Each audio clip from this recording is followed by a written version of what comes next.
What's going on, guys? My name is Danekii, coach of the Tampa Bay Luxrays, and today I'm bringing you guys our TBU Week 3 team builder versus Danekii, coach of the St. Louis Sableyes. Check him out, his YouTube links will be in the description below. After coming off of a win in the last week, we are 1-1 with a neutral differential. We lost 1-0 Week 1, and then we won Week 2 1-0. So, like I said, we have a differential of 0, 1-1 record, but we are looking to increase that this week, but it's not going to be super easy. Daneki's team is pretty scary, and I'm going to be naming it off now. Also, his team should be popping up on screen right now. So, his team consists of Mega Audino, Thunderous Incarnate, Torrent Greninja, Emboar, Honchkrow, Aselgor, Salamence, Gyarados, and Regirock. On his bench that he cannot use is Spiritomb, Hitmontop, and Quagsire. So, without further ado, let's get into the team that we will be bringing. You're going to kind of see, not necessarily a theme with this match, but if you look at his team, his only hazard remover is Salamence, so I'm definitely taking advantage of that, and we are bringing a lead Rocks Diancie with Diamond Storm, Explosion, Toxic, and of course Stealth Rock, max HP, max attack. Don't necessarily need a lot of bulk on this team. I can take pretty much any one hit except for like an Iron Head from Emboar, or maybe a Flash Cannon from Thundurus, an Iron Tail from Salamence, something along those lines, but regardless, I'll be able to take pretty much any one of any hit, and a lot of those hits, like suppose he has Hidden Power Steel on his Honchkrow, I'll be able to live it, be put into Cut Staff range, and then knock it out with a Diamond Storm. Suppose he hits me with a couple Earthquakes from Gyarados, I'll be put into Cut Staff range, be able to hit that with a Diamond Storm. Intimidate obviously does not affect me because of Clear Body. Same with the Salamence. Assuming it's running Earthquake over Iron Tail, not sure if he'd be running Iron Tail, but it's definitely possible. So essentially, I don't need a Sash because I'm going to be living any hit for the most part regardless. And yeah, I just wanted to bring as much offense as I could on this thing because Diamond Storm hits his team really hard. He does not have a Rock Resist, and then we have Explosion. I could bring something like Earth Power for the Regirock, but I figured that Toxic would actually be a little bit better. I can Toxic the Regirock, I can Toxic like an incoming... Oh, Mega Audino. Mega Audino is another big one, because that's something, no matter how much attack investment I put in, I'm not going to be able to do too much damage with it, besides Explosion, which you could possibly Protect on or Wish on or whatever. So Toxic is just really nice to have to hit that with. If he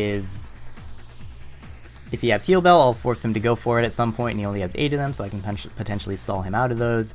And regardless, this is just essentially my lead, my kind of suicide lead. Just get up rocks, hopefully get a hit off on something, and then beat his team from there. So, after the Diancie, we are now moving on to our Scolipede. We are running an offensive Scolipede this week. Max speed, max attack, life orb. Max speed is so that I can outspeed a timid Thundurus by 1 point. I do not have to protect versus it unless I'm fearing like a T-Wave or something like that. I can just click Poison Jab versus that. Poison Jab X as the Earthquake, just hit the entirety of his team. Like, Poison Jab to KOs the Mega Audino, Poison Jab does a lot to the Thundurus, X Scissor knocks out the Greninja, Earthquake has a chance to knock out the Emboar, Poison Jab does massive damage to Honchkrow, can knock it out after rocks, I can knock out the Aselgor, I can do nice damage to the Salamence, same with the Gyarados, and then Earthquake will not be a 2-KO on Regirock, but it will still do a decent amount of damage, can be a possible 3-KO. Now, this is definitely a big win condition for this team because, like I said, it outspeeds everything after a speed boost, and then I just get massive damage on something. As soon as Regirock is gone, he does not have a good switch in for this. Unless he's bringing like a physically defensive Intimidate Gyarados, which I can definitely capitalize on, as you'll see in a bit. So, after our Scolipede, we have a physically defensive Cresselia with Psyshock, Moonblast, Calm Mind, and Moonlight. We're bringing a Calm Mind Cresselia this match. It just puts in a lot of work versus his team. With Psyshock, I will be able to beat a Calm Minding Mega Audino 1v1. I can Calm Mind up versus a lot of things. I can Calm Mind up versus a Thundurus that does not have Taunt or Nasty Plot. I can, funnily enough, Calm Mind up against a Greninja, assuming it doesn't flinch me, because a Life Orb Dark Pulse does at most 50%, and then it's not a 2-KO after leftovers and at +1 Spadef, so that's kind of funny. If Honchkrow does not have Night Slash, it will not be able to touch me.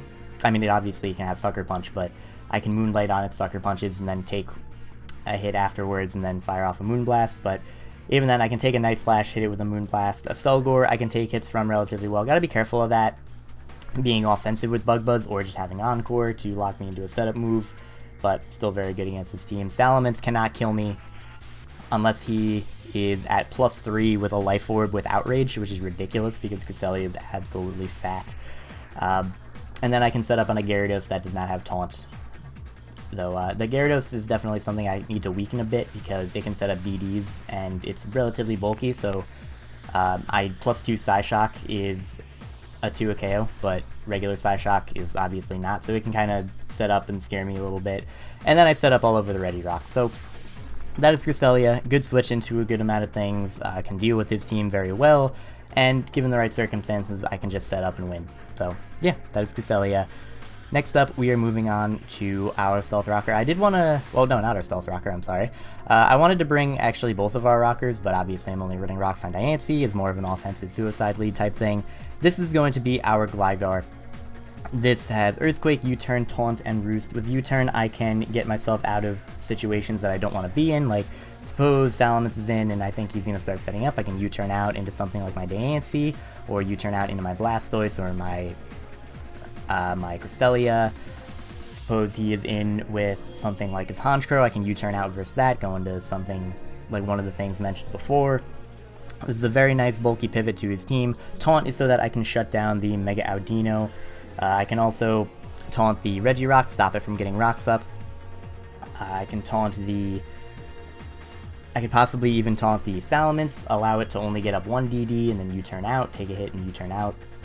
I can possibly even taunt a Gyarados, because even Waterfall is not going to be doing too much damage to me, and I don't want that thing setting up either. So this is just a very nice utility mod for his team, very good bulky pivot. Like I said, I want this thing being healthy.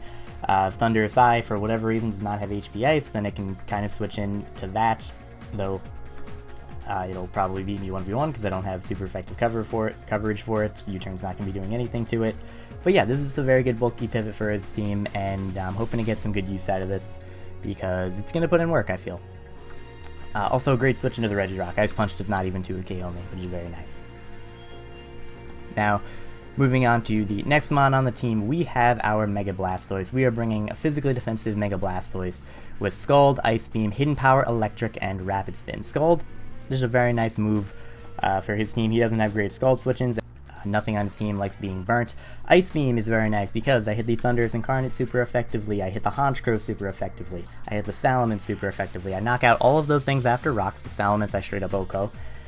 So Ice Beam is definitely very nice versus his team, and then Hidden Power Electric is just for the Gyarados. I can get an easy 2 KO off that thing, which is very nice because otherwise, if he was like a sub DD variant, he would be able to set up all over me.